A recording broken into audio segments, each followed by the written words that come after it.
Hello friend, I am going to start Thevenin's theorem. So what is Thevenin theorem? I am reading its statement.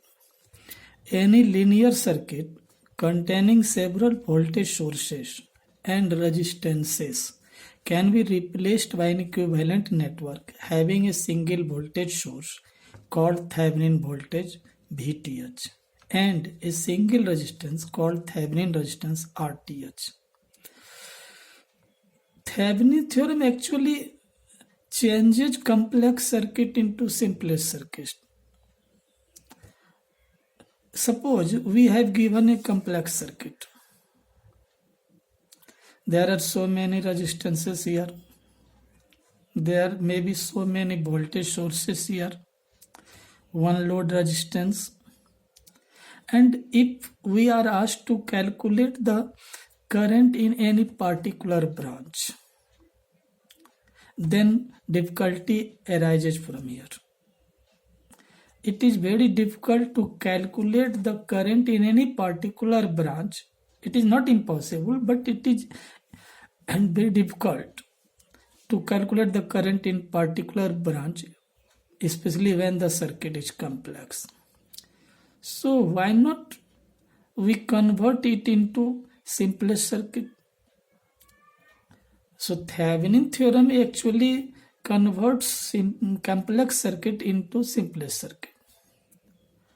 How? Let us see. I am reading again here. Any linear circuit containing several voltage sources resistance can be replaced by an equivalent network having a single voltage source. This one is single voltage source and a single resistance. So let us see what is the difference between these two figures. This is the complex circuit. We have assumed here. We have assumed. But this is the equivalent circuit given by Thevenin. Actually, this complex circuit is given by Thevenin. So all the resistances or impedances are replaced by only one resistance, that is RTH, and so many voltage sources are replaced by only one voltage source, that is VOC. Here OC stands for open circuit, or VTH. TH stands for Thevenin. So they are same. Either you may say VOC or VTH. So in his statement, let us see one word: linear circuit. So before going to discuss in detail, let us try to understand what is linear circuit. One thing is very important here, to say that this theorem is applicable to only linear circuit. So mind it, Thevenin theorem is applicable to only linear circuit. So we must know what is linear circuit. Actually, linear circuit is an electrical circuit in which parameters means resistances, capacitances are not shown here, inductance, maybe inductance. So if all these parameters are here and they do not change with respect to current and voltage, what does it mean? If the voltage varies, or voltage and current, if there is a variation in voltage and current linearly, means voltage directly proportional to current, then this circuit is called linear circuit. It means it always obey Ohm's law. So if we draw, suppose these are the parameters here, and current and voltage, if you apply voltage you will get current. So if you draw a current from any component, you will find curve like this. Suppose this is voltage and this is current. If we draw a graph, you will get this is a straight line. It means V and I very linearly. V and I very linearly. It means it obeys Ohm's law, and only for linear circuit Thevenin's theorem is applicable. So this is the complex circuit.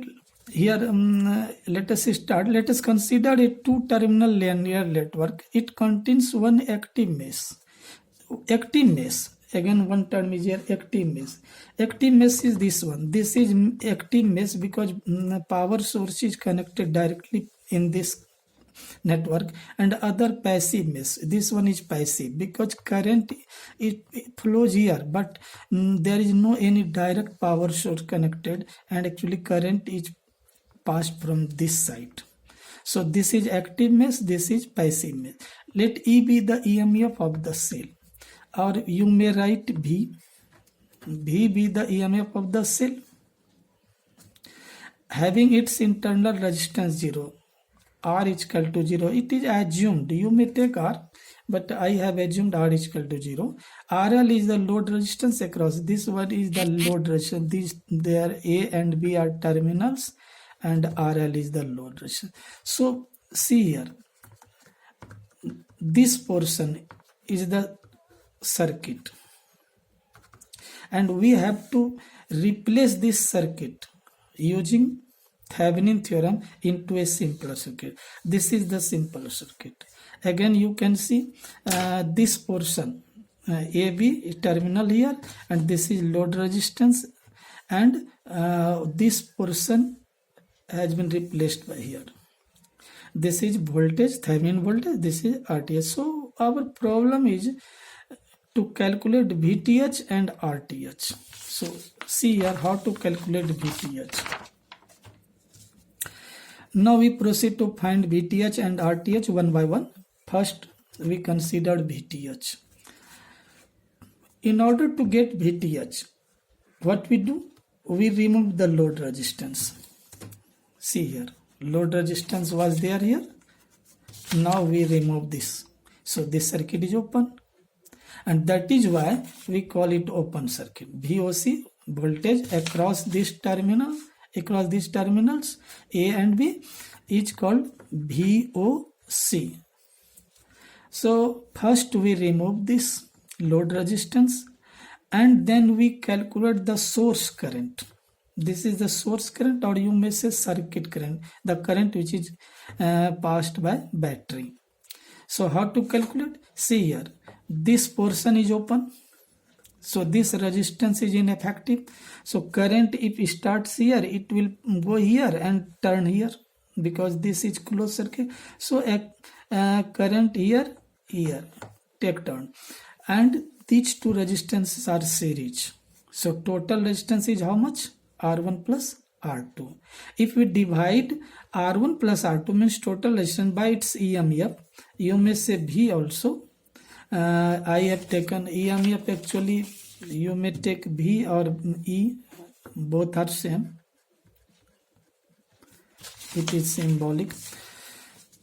E, the load resistance RL is removed, the current I in the circuit. Current is equal to voltage by resistance. So what is voltage? Voltage is E.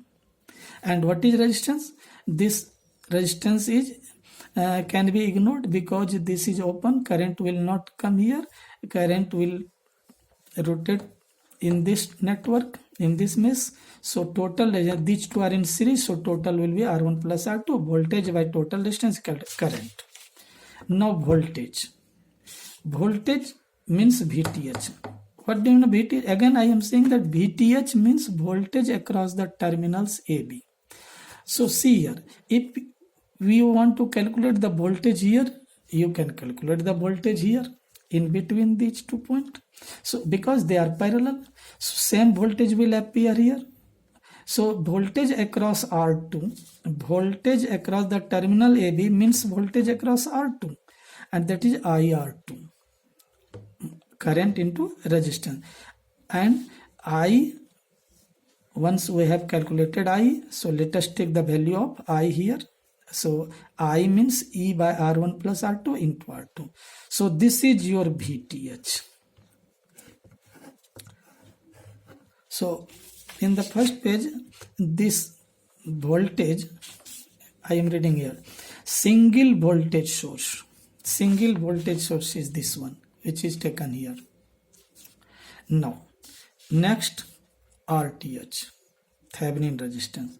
So, how to get RTH? The value of equivalent resistance RTH is found by calculating the total resistance looking back from the terminal A and B with all the voltage source shorted.